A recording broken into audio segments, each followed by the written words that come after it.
มุกปทำไมลาจะมามุกปลาพี่น้องเลยสบายดียามเช้ามุกใส่ไปตองใหญ่ๆเลยตั้งหอมๆเลยผ่านขาดแต่พักนังตู่บุนี่ก็มาใส่สิแต่ก็บัวหอดปูไปจะเถื่อนหวานนี่นะบรรยากาศยามเช้าพี่น้องเลยแล้วจะไปตลาดก่อนถ้าน่าจะไปตลาด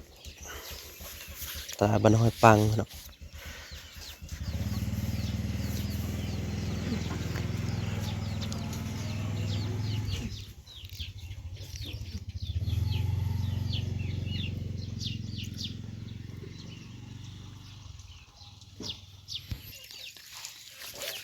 ทางเสียงนกเสียงอย่างนี้น้องตื่นเช้ามานกมันก็ออกหาอยู่หากินแซวอยู่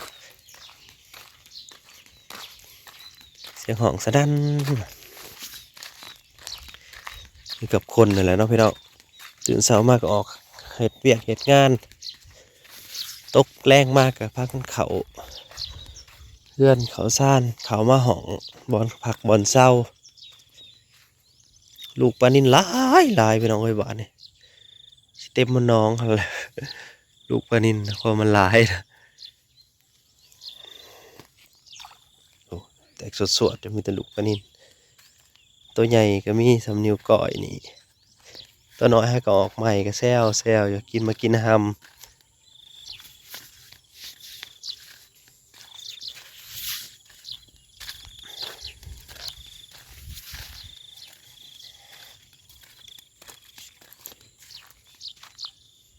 เฮ้ย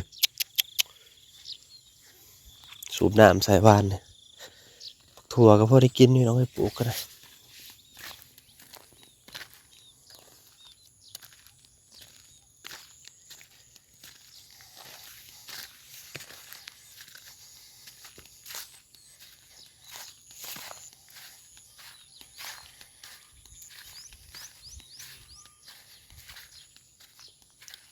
ตึงน้ำขึ้นถึงสูงก็เห็ดให้ปลาได้กินหญ้าเลย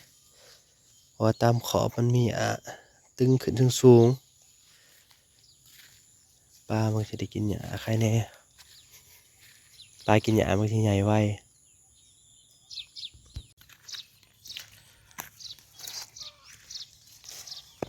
ตอนเสาร์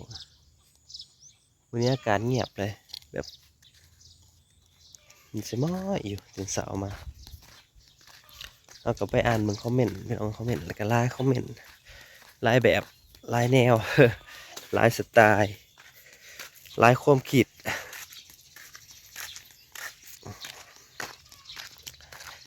บางคนก็ว่าบ่อยากให้น้องหลีดกับแฟนกลับบ้านอยากให้อยู่น้ำเฮาสิ่งที่มันเป็นไปบ่ได้ น้องเอ้ย สิ่งที่มันเป็นไปบ่ได้อันนี้นะ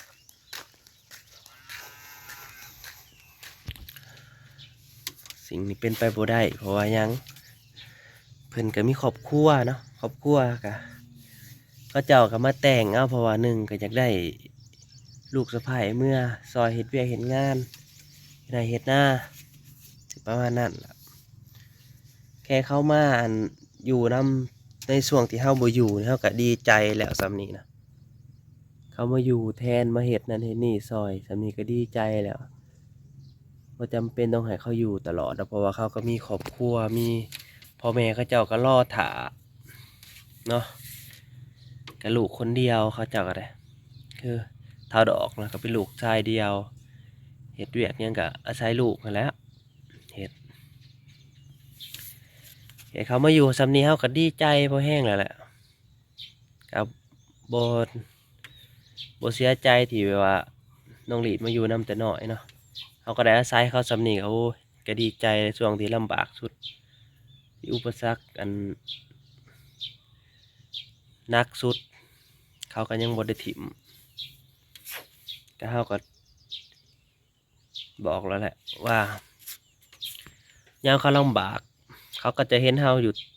ยู่แล้วเฮาก็บ่ถิ่มเขาอยู่แล้วเรื่องนี้นะนั่นแหละผู้ที่เม่นว่าอยากให้อยู่นะมันเป็นไปบ่ได้ดอกเพิ่นก็มีครอบครัวเพิ่นเขาก็ไปอยากเฮ็ เฮ็ดเวียกเฮ็ดงานเขาเนาะเพราะว่าเพิ่นก็มีปลูกมันบ่อหยังหลายๆอย่างก็เจ้ามีเวียกหลายกว่าทางเฮาอีก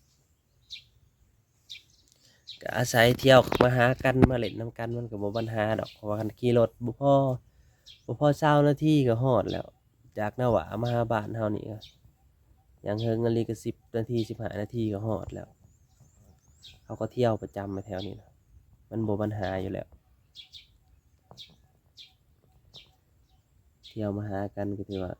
ดีคันเที่ยวมาหากันก็ดีแล้วบ่จำเป็นต้องอยู่นำตลอดก็ได้ดอกเพราะว่าที่เขาอยู่มานี่ก็เป็นเดือนแล้วซะวะเป็นเดือนแล้วอันนี้ก็ดีทำได้แล้วมีแต่ว่าเขาจะปลูกมันก็เขาต้องน้ำบ่สิลงไปเขาน้องเนยสิลงไปปลูกซอยตามนั้นแหละพี่น้องซึ่งมันก็เป็นชีวิตครอบครัวของเพิ่นก็อันแรกๆก็อยากให้เขาอยู่นำกันตลอดฮอดพังนั่นล่ะแต่ว่าทุกอย่างมันก็บ่มีหยังแน่นอนเนาะทุกๆอย่างทุกๆชีวิตก็บ่มีหยังแน่นอนบ่มีหยังแน่นอนสักอย่างนั่นแหละต้องใช้ชีวิตให้มีความสุขก็พอมีความสุขแล้วก็พอบ่คิดหยังมากมายเพราะว่าสุดท้ายแล้วชีวิตเฮาน่ะสิมีมื้ออื่นได้จักมื้อเท่านั้นแหละ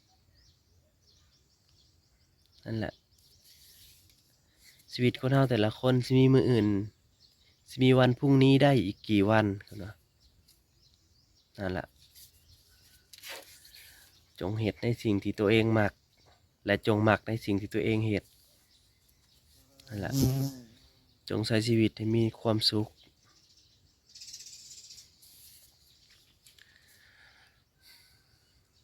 คือเฮานี่ก็มักแบบนี้มักเก็บเรียบง่ายมักธรรมชาติก็อยู่กันแบบนี้แหละอยู่ไปแบบนี้เพอคนเฮาเกิดมาความมักมันบ่คือกันบางคนมักแบบนั้นบางคนมักแบบนี้ตามความชอบความมักมันบ่คือกันบางคนเพิ่นเคยอยู่กินหรูอยู่แพงเพิ่นก็มักกินหรูอยู่แพงแล้วเราเกิดมาเกิดมากับชีวิตเฮ็ดไร่เฮ็ดนาเราก็ยังมักแบบนี้คือเก่าเพราะว่ามันมันเคยมาตั้งแต่น้อยเนาะแล้วก็เลยมักแบบนี้มักในการหาอยู่หากินง่ายแหน่ยามฝนมาหาหน่อไม้หาเห็ดหานั่นอันนี้คือว่ามันก็เป็นความสุขมันเป็นมนต์ขลังอีกแบบหนึ่งหั้นนะแล้วก็มันก็ประหยัดเงินในธงแหน่คันยามนั้นมานะมันประมาณนั้นประหยัดเงินในธงแหน่แล้วก็แบบว่ามันเป็นธรรมชาติแหน่หายใจโล่งปลอดแบบก็มันก็ความสุขในแบบของเฮานะมันบ่ได้แม่นแบบของไผนะแบบของเฮาโดยเฉพาะเลยเบิ่งไม้พ่อใหญ่เราได้เราฮะแล้วก็มัดไว้โคนไปโคนมันเด้ล่ะ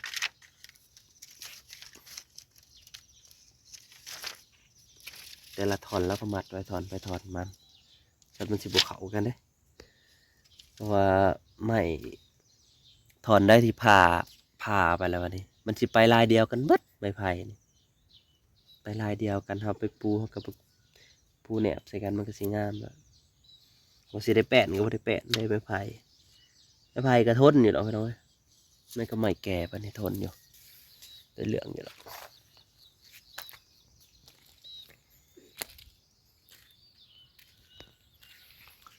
มันถึงฝากันกูจะกินวันใดคือกล่องหลัง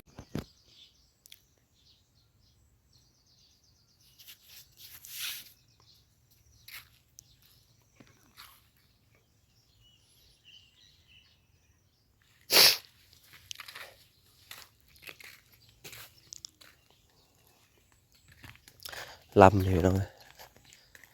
สบายเฮ็ดขาสะดุ้งก็บ่สิได้บ่เลยบ่ได้ขาสะดุ้งพอได้ยกยามนำมากมันมันหนาอยู่บ่โอ้ยบางบ่เป็นตาได้แล้วอ่อนต้องหาใหม่แบบแก่ๆนานๆอะไร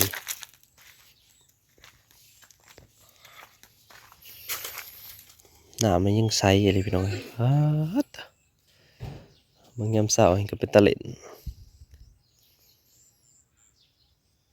บกไว้เป็นมือสองมือบกละมันลงไปหายใหญ่พวก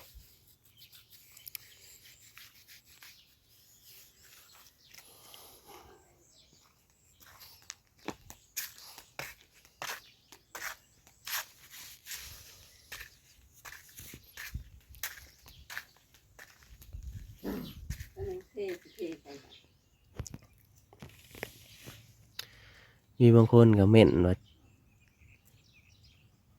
ไม่อยากให้เทหน้าเถียงนาเทพื้นหน้าเถียงนาเลยว่าซั่นอ้าวบ่ให้เทสินะได้เฮาก็เห็นก็มีลูกน้อยฝนตกมายากลำบากมันเปื้อนเรื่องนี้นึงก็เอาลูกไว้ก่อนอยู่แล้วเพราะว่ายังฝนตกมาฝนตกลิ้นมันเลยเป็นตะอยู่ได้คือที่เห็นเนาะพี่น้องแม้แต่ไปเข้าห้องน้ำก็ยังยากลำบากแล้วอันใดเทเท่านี้เฮาก็ดีแล้วล่ะยานมันบ่เป็นธรรมศาสตร์บ่มันบ่ได้แล้วธรรมศาสตร์เกินไปเฮาก็บ่ไหวนำเฮาเองนั่นล่ะลูกเฮานำเนาะสำหรับเฮาผู้ใหญ่บ่เป็นหยังดอกกันว่าแต่ว่าแนวเทก็เฮ็ดเพื่อลูกเฮาแหล้วมันไปมาสะดวกเขาเฮือนก็ได้อันนี้ไปพระลาดพระเลอะพระลาดเตอพระลาดเติ้นขี้ต้มเต็มอยู่โอ้ยก็บ่ไหวคือกันนะก็เฮ็ดให้ชีวิต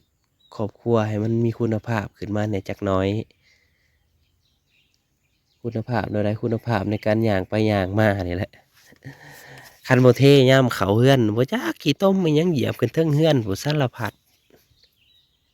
เต็มที่อยู่นั่นแหละให้เอาตามนั้นแหละก็อยากให้เข้าใจเฮาแหน่